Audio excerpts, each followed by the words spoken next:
Calaroga Shark Media. Hello, I'm Johnny Mac with your daily comedy news. Hope you had a good Christmas. This is an extra episode.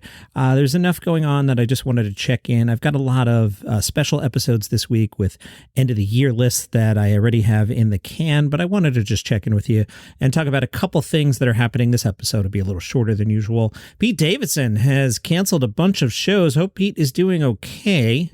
He was supposed to play at the Beacon Theater on Friday night, and the Beacon announced in an Instagram story post that the show had been canceled. They did not give any reason. According to Deadline, ticket holders were made aware of the show cancellation in an email 2 hours before the show. You know, somebody who lives a good 2 hours away from the city, I could see where that might be a little late and frustrating. But again, I hope Pete is okay here. Ticketgoers were automatically refunded. All of Pete's shows have been canceled up until January 3rd, according to Ticketmaster. His next scheduled event is January 4th in Milwaukee. Messages shared on websites for Chattanooga's Walker Theater, Pittsburgh's Byham Theater, and Milwaukee's Riverside Theater say the cancellations were due to, quote, unforeseen circumstances. Netflix released the trailer for Dave Chappelle's New Year's Eve special. It's quirky. Let's listen. What do you dream about? Not the dreams you have in your sleep, the ones you hold in your heart. Don't be intimidated by the audacity of your dream. Be inspired by it. What happens to a dream deferred? Lucky for Dave, he doesn't know. Thank you very much, Lee Mac. The Dreamer.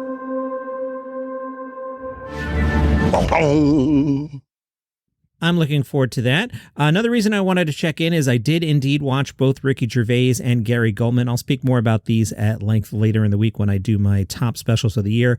Gervais's top 10.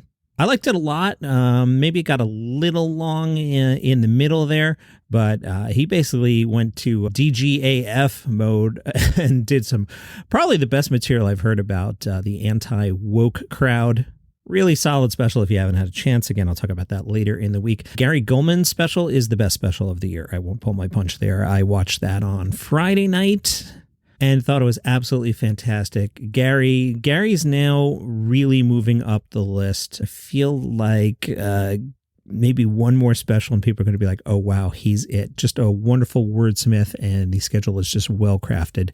So right now I have that at number one. And since I won't be watching any more specials before I record my top of the year, because I'm about to do that next, Gary Gulman is going to be number one. Spoilers.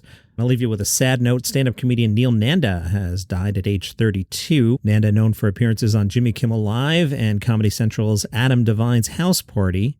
Matt Rife tweeted, R.I.P. Neil Nanda. You were one of the nicest, hardest working comedians I've ever called a friend, and I hope you can be at peace, brother. Dane Cook shared a tribute along with the number for the National Suicide Prevention Lifeline. Dane wrote, I didn't know Neil Nanda personally, but reading several tributes is both heartbreaking and eye-opening. I echo so many expressing that there is help out there. Please remember you are never alone. People want to help you. There's a path through your pain. Prayer to Neil's family, friends, and fans. Dial 988 for help and love.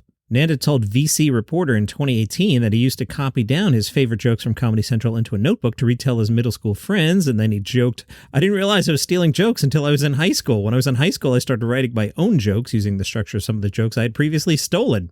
A friend read the notebook and told me, you know, you could just go perform these, right? I didn't know, but after a quick Google search, I was off to the Laughing Skull open mic.